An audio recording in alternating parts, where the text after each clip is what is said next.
Hello, it is Thursday, May 12th, 2022.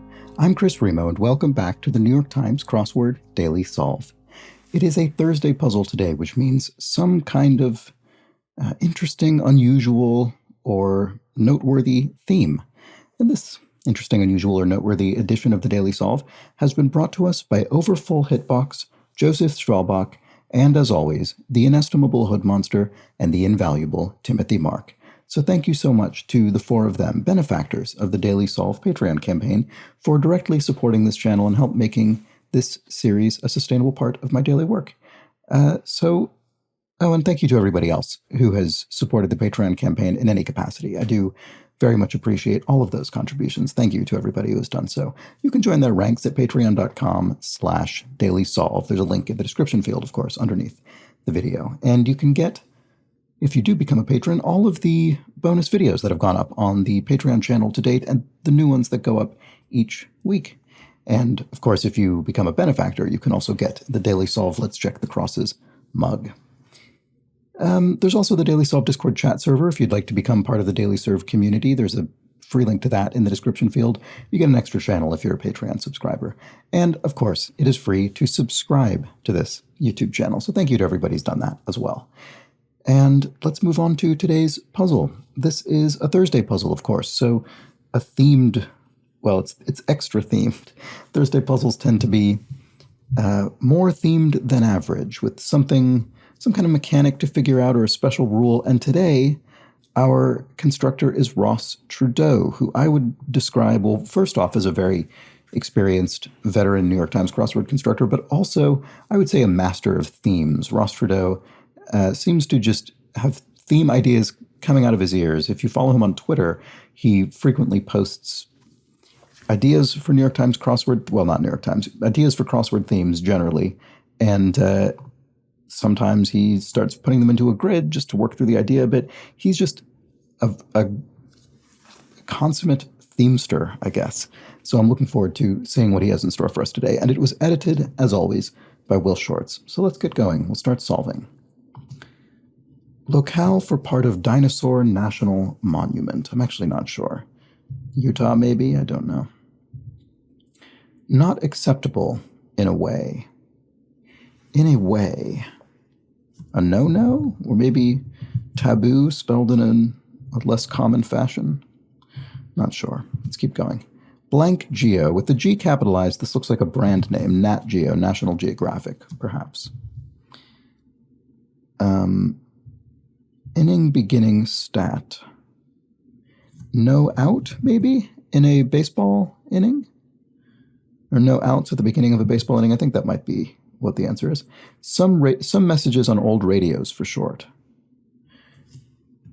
APBs would have been my first guess with this A, but I don't know why those would be old, necessarily. APBs for All Points Bulletin is issued by a police force or something like that. Comment from a klutz. Could be oops or oop, maybe? Some messages on old radios. Yes, I don't know what this is. This doesn't look right. Comment from a klutz. Poet who wrote, "Do I dare disturb the universe?" I don't know. And here we have Nietzschean ideal. I don't know, the Ubermensch? That would fit, but no out would be wrong, which would be no surprise whatsoever if I got a sports clue incorrect. Let's see. Does that work? Yeah.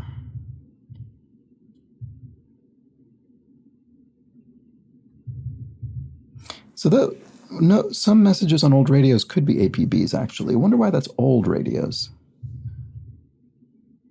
Oh, T.S. Eliot. This sounds like T.S. Eliot. Do I dare disturb the universe? I don't actually recognize it offhand, embarrassingly, but sounds like it would be. And then comment from a klutz.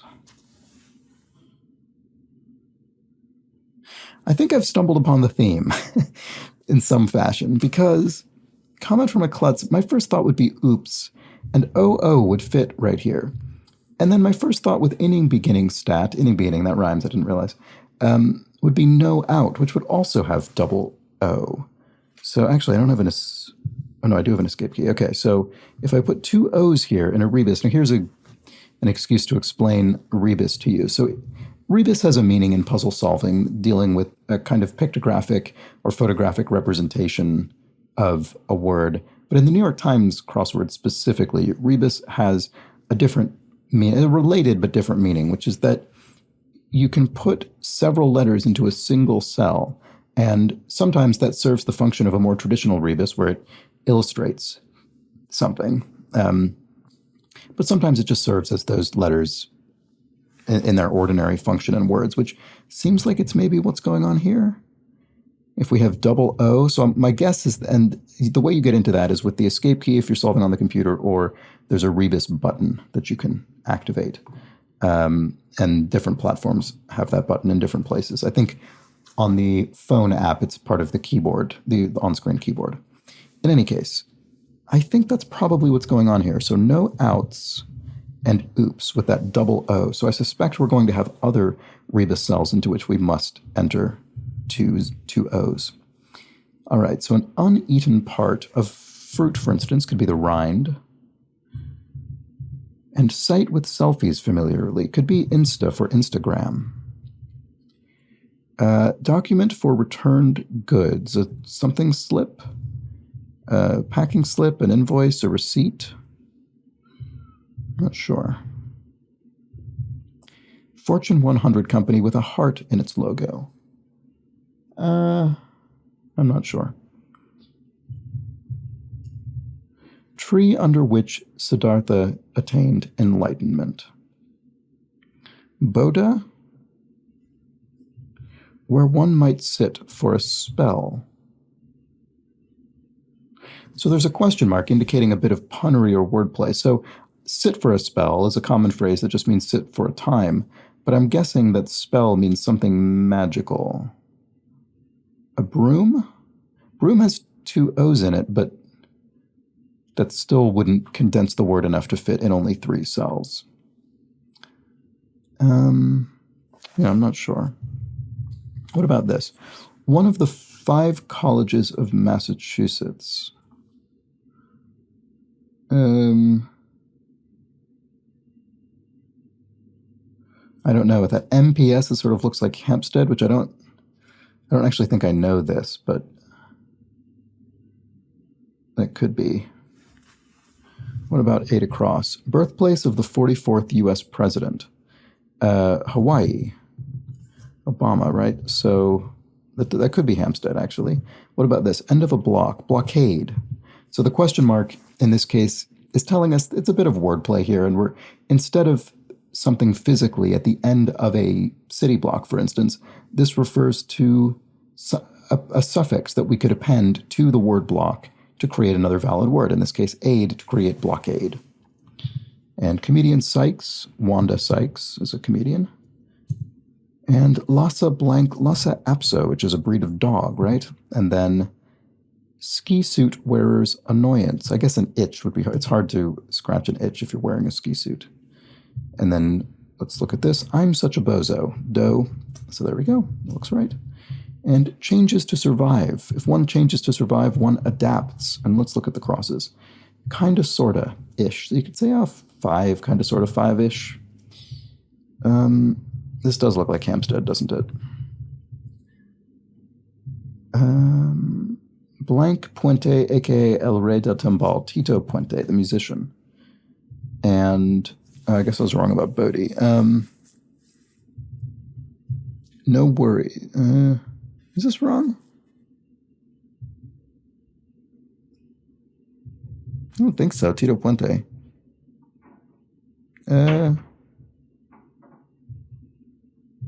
Haven't seen any more of those O's, have we?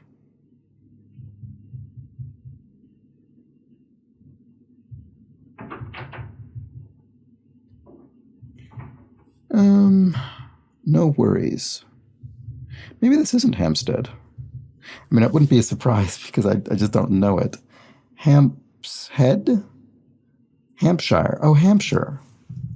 Oh, that must be it. Oh, okay, so I guess I was right about the tree. Okay. Or no, I wasn't. I was almost right. But I was right about the DH, which is the part I most remembered. No worries. It's it's okay, or it's cool, which with 2 O's. There we go. That'll do it. Oops. All right, so now we know we have 2 O's here. Serenaded, maybe. Wooed, yes. You wooed somebody. You tried to appeal to them romantically, wooed them, serenaded, sung to them. Feeling at Victoria Falls, say, I suppose a sense of awe might be your feeling at a grand waterfall. And instead could be else. When Macbeth slays Duncan, it will be an act of the play Macbeth, of course. Is it Act 2 or Act 4? It'll be one of those because it'll happen in 2 cells. Sorry if you can hear machinery in the background there. 1 second could be one's aid and assistance. Wow. Okay, that's going to be very loud. I'm sorry. Okay. Noted literary sisters, the Bronte sisters, the authors. And to inhale, snarf down or something like that. It sees right through you, in brief. An X-ray, an MRI maybe? Magnetic resonance imagery?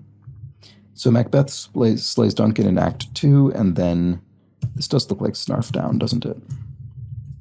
Here we have all U.S. vice presidents until 2021. Oh, men, I suppose. Straightforward enough. And then one who whistles while working. A ref might blow a whistle, a referee. And we have a question mark there, which doesn't seem strictly necessary, but it's just letting us know there's a bit of a pun. Affirm again as vows to what? Not sure. Okay, ice cream brand whose first storefront was in Brooklyn Heights. I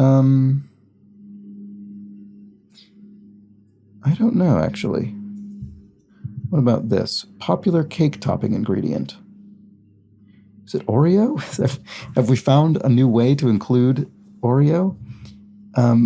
This may or may not be the answer, but if it is the answer, this will be the first time popular cake topping ingredient has appeared as a clue for Oreo, because Oreo became such a commonly used New York Times crossword answer that the New York Times now mandates that when constructors use it, there is a new, previously unused clue. You can't reuse clues for Oreo. German opera highlight. Well, an opera highlight could be an aria, but I assume because it says German, it's not going to be aria. Otherwise, they wouldn't specify that. So let's keep looking. Relish. Could be relish the substance, or it could be relish as in enjoy. Soaks up could be sops up, maybe. What about this? A bit of smoke could be a wisp of smoke. And results in. So, oops. So this crossword will result, it results in success eventually. What? I don't see what that is. Here we have, it's that ice cream brand. What is this? I'm not sure. We'll have to keep solving. Peace. Bye, I suppose. Goodbye. Simple as that. And Spanish for listen, oye. Confers holy orders on, ordains, as in a priest. And ending with rip or whip. Shy? Whip? I'm sure I'm missing something very obvious there. Celebration 6 days after Xmas. So Xmas, abbreviating Christmas, will indicate the answer will also be abbreviated. So here, NYE for New Year's Eve. Oh, renew vows, of course. Why didn't I think of that? Affirm again as vows is to renew them. And Saturn devouring his son, artist, that's a Goya painting, so Goya. And ending with rip or whip, ripsaw or whipsaw. There we go. Why didn't I think of that? Okay, ice cream brand. Right, what is this? Sorry. Haagen-Dazs, it must be. Right. There's actually something going on here as well. I can't tell if this is related to the theme or if it's just a little nod to the theme, but yeah, I think this is intentional. So Haagen-Dazs has, which is a made-up phrase, it doesn't come from any particular language, or no, maybe, I think there's a Z maybe here. Does that work here? Relish, zest. Yeah, that works. And then results in, nets as in results in a certain amount of money, nets that much money. And then this must be German for Aria. Aria, okay, great, good. Anyway, this could be tough because Haagen-Dazs, the spelling is so arbitrary. But anyway, Haagen-Dazs has an umlaut, the little 2 dots above, I think, one of these A's. And we've illustrated, so actually, in a way, this rebus is serving as a rebus. In other words, we're illustrating something in the grid. We're illustrating an umlaut with 2 dots in these various cells. And Hawaii is often spelled with an umlaut above an I. And boy, I'm sorry about that noise.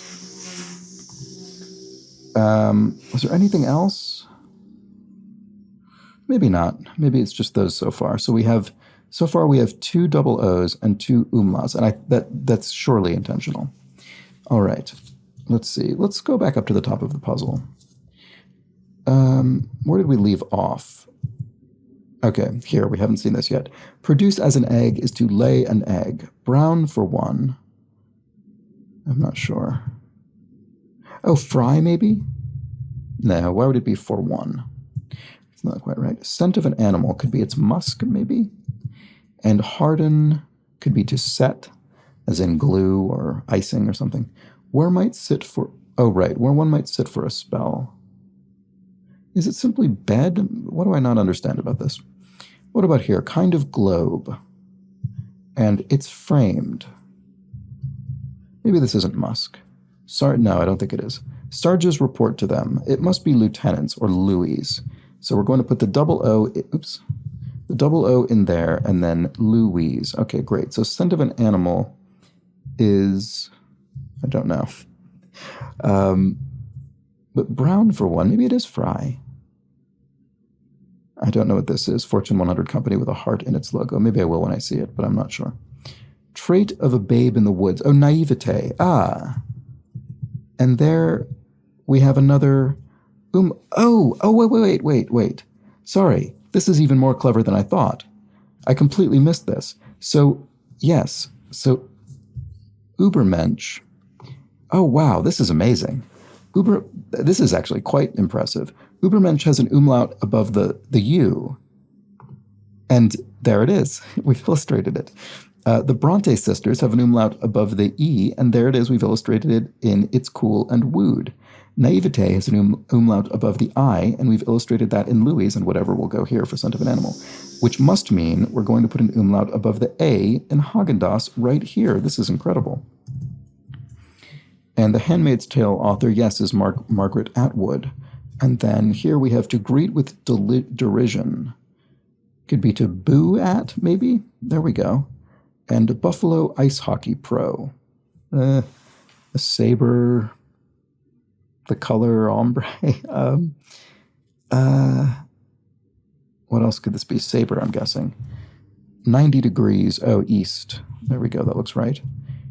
90 degrees on a compass. And then beachcomber's headwear could be a straw hat, or straw hats in this case, because headwear could be singular or plural. And then activity at single bars. I'm not sure.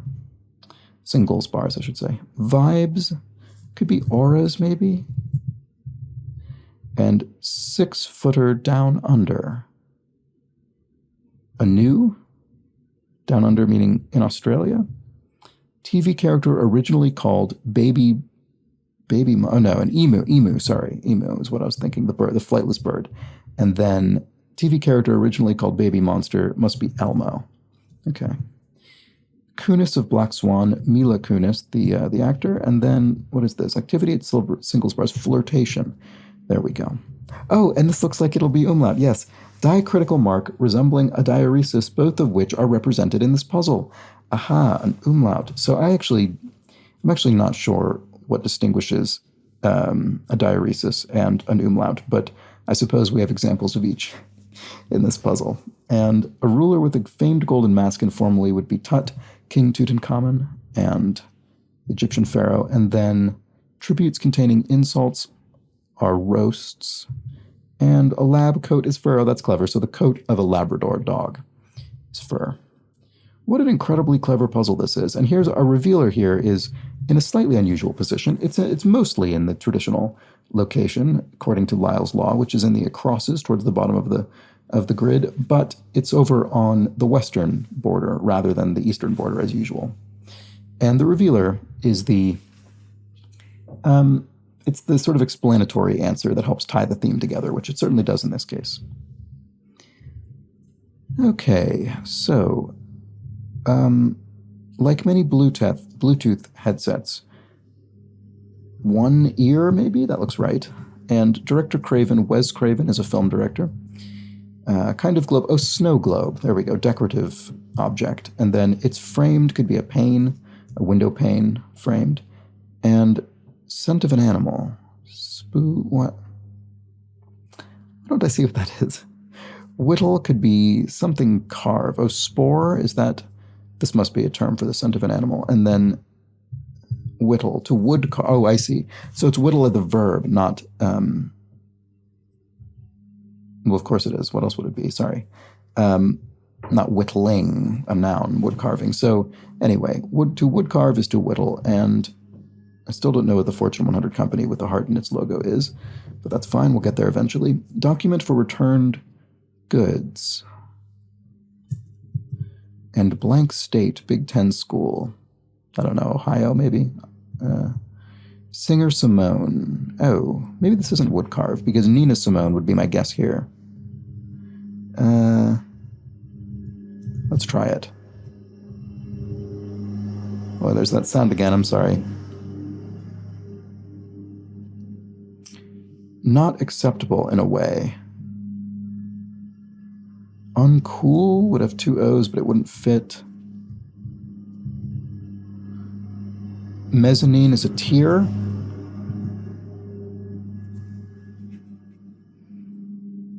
Youngest of the 38 across, youngest of the Brontes, Anne Bronte. And I was right about the locale for part of Dinosaur National Monument. It must be Utah, so there we have it. And, to whittle is to hand carve. There we go. That looks right. Oh, so Penn State is a Big Ten school, Pennsylvania State University. And not acceptable in a way. Oh, I see. Un-PC, phrase that's sort of gone out of fashion. And then credit slip, a document for returned goods. And brown for one. Now, what is this? An Ivy League university. And then Fortune 100 company with a heart in its logo. This is a tough cross, I would say. Yes, tricky one. So CVS, which is a sort of pharmacy drugstore chain in the United States, and Brown, which is an Ivy League university in the United States. Ivy League being the group of prestigious East Coast private schools in the U.S. And there we have it. So an incredibly impressive theme, much more so than I initially appreciated when I started getting the double O's. And this is what we expect from Ross Trudeau. So we have these umlaut and diaeresis marks above Übermensch, Naivete, Brontes, and Haagen-Dazs, and they are composed out of double O rebuses crossing no outs and oops, Louis and Spore, It's Cool and Wooed, Atwood and Boo At, and that creates an incredibly tidy and self-referential and well-constructed theme. It's very impressive, I think. So well done to Ross Trudeau, as always, for a great theme. And I thought a good puzzle, really a tough cross to close it out for me with CVS and Ivy. But otherwise, I think not the most brutal Thursday as far as they go, although it depends how long it takes you to spot the theme. Once you do spot the theme, sometimes it makes it easier to solve, but until then it can be quite tricky, especially if you aren't conditioned to search for rebuses, which, of course, until you are used to them being there, why would you be? So that's that. And let's discuss a clue from yesterday's puzzle. I need to, reach over and turn on the privacy veil.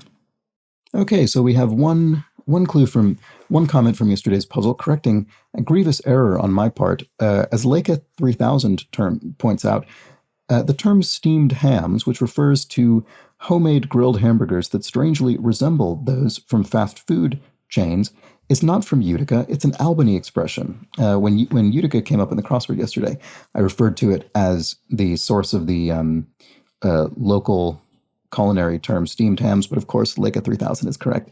It does derive from Albany, New York, not Utica. And thank you, Leica 3000, for that correction. And that's it for today's puzzle. I'll be back tomorrow for the Friday puzzle. If you're a not a big fan of rebus's, then stay tuned for tomorrow's puzzle, which certainly will not have any, as Friday begins our couplet of unthemed, of themeless puzzles for the week. So join me for that. But until then, please do have an excellent remainder of your Thursday. Take care.